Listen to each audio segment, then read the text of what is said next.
Mario Kart Tour introduced a new concept to the Mario Kart franchise, being tracks based on real-life city locations.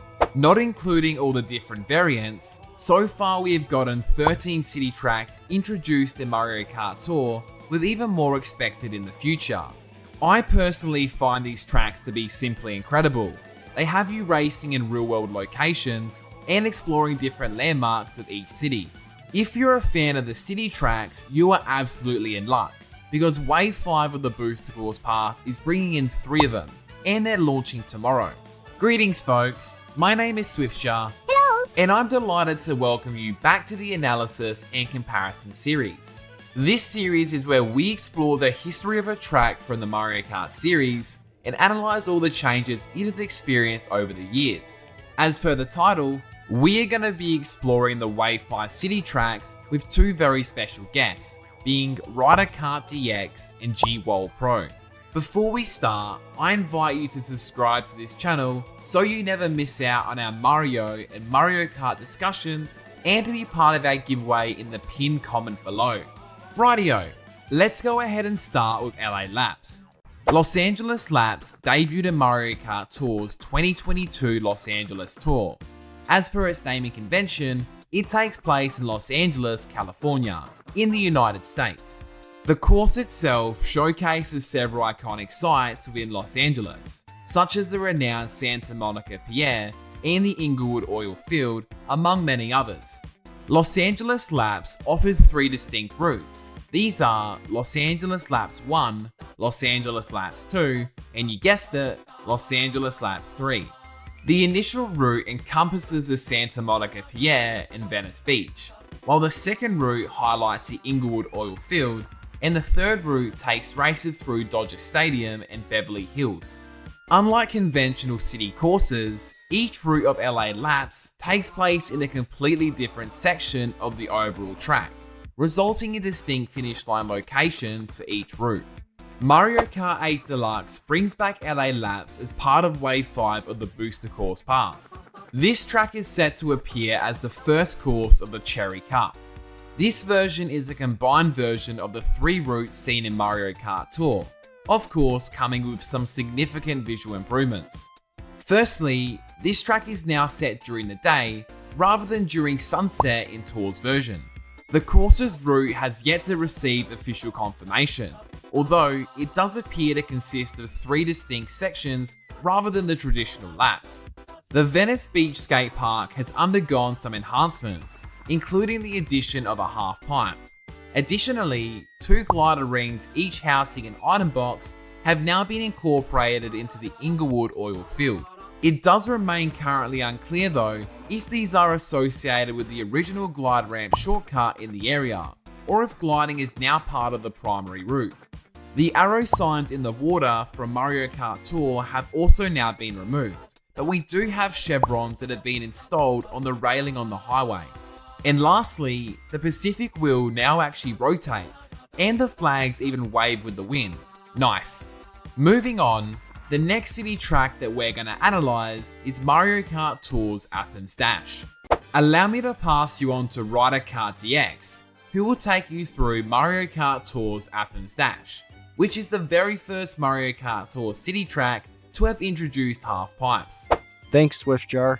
Athens Dash debuted in Mario Kart Tour's 2023 Spring Tour. As per its name convention, this track is set in the iconic city of Athens, Greece. During the race, players have the opportunity to visit several famous landmarks throughout the city, including the legendary Acropolis, along with the various ruins located atop it, such as the Parthenon and the Rectheon. In contrast to the majority of urban tracks, Athens Dash primarily places the city itself in the backdrop and instead directs its attention towards the renowned ancient ruins. Moreover, unlike typical courses based on real cities that strive for accurate reconstructions of buildings, this particular course embraces a more imaginative approach to its design. For instance, it dares to incorporate creative elements like a colossal statue of Athena.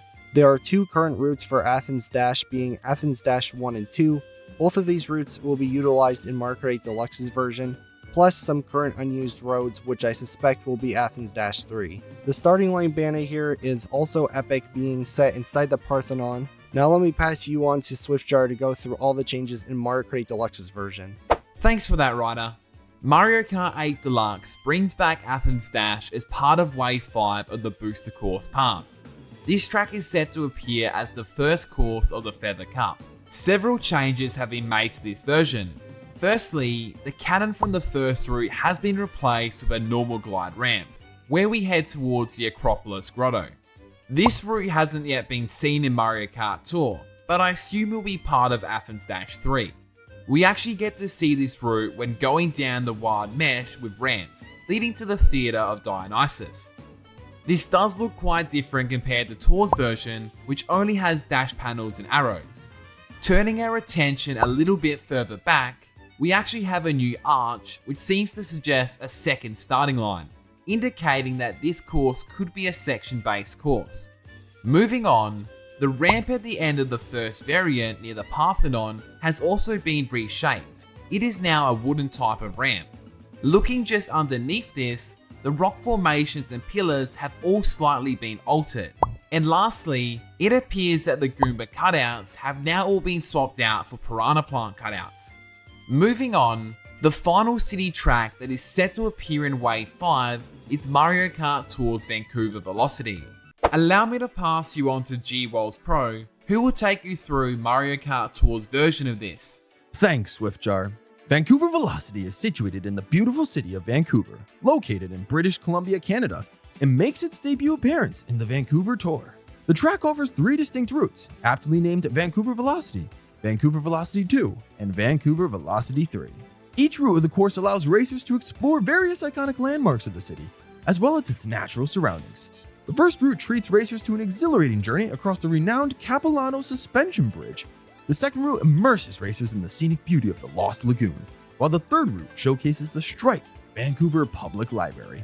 Both the second and third routes also showcase the presence of skating Shy Guys in the famous Rogers Arena. It is worth noting that the second route commences in the opposite direction compared to the other 2 routes. Moreover, the starting banner of the racetrack pays homage to the gas-down steam clock, adding a unique and recognizable touch to the experience. Now, let me pass you on to Swiftjar to go through all the changes in Mario Kart 8 Deluxe's version. Thanks, G-Wall Pro. Mario Kart 8 Deluxe is bringing back Vancouver Velocity as part of Wave 5 of the Booster Course Pass. This track is set to appear as the final course of the Cherry Cup. Much like the other 2 city tracks, this version is also a combined version of the 3 routes from Mario Kart Tour, of course coming with some significant visual improvements. While the exact route hasn't been officially confirmed, it does appear to incorporate elements from the first and third tracks in Mario Kart Tour, along with Vancouver Velocity 2R. A very notable change is the Capilano Suspension Bridge being transformed into now an anti-gravity section, making it the first city-based track in Mario Kart Tour to actually feature anti-gravity. The gliding segment of Vancouver Velocity 2R has also undergone some significant modifications. Pineapple Pen from the Swift Cafe Discord pointed out that the previous cannon has now been removed, and the area behind it has now been opened up. Be sure you're in the Swift Cafe Discord server, where you can chat with Mario Kart fans and Nintendo fans 24/7. You may even get a cameo appearance in a future Swiftjar video. You can find your invitation along with my Twitter handle down in the description below. Moving on, the trees that previously adorned the roundabout have now been taken out, and the roundabout itself is now capable of performing tricks. The final shortcut along Vancouver's initial route now also consists of a grassy terrain. It's also worth mentioning that an unused exit from Rogers Arena is actually utilised in at least one lap of this version. Finally, the Shy Guys in Rogers Arena now have item boxes trailing them, and the Shy Guys now all jump as well. And with that, these are all the changes that we were able to spot in the Wave 5 city tracks. I genuinely cannot wait for all of these tracks. Let me know down in the comment section which of these city tracks you are most keen to race on, and of course if we did miss any changes. A massive shout out goes to Ryder Kart DX and G-Walls Pro.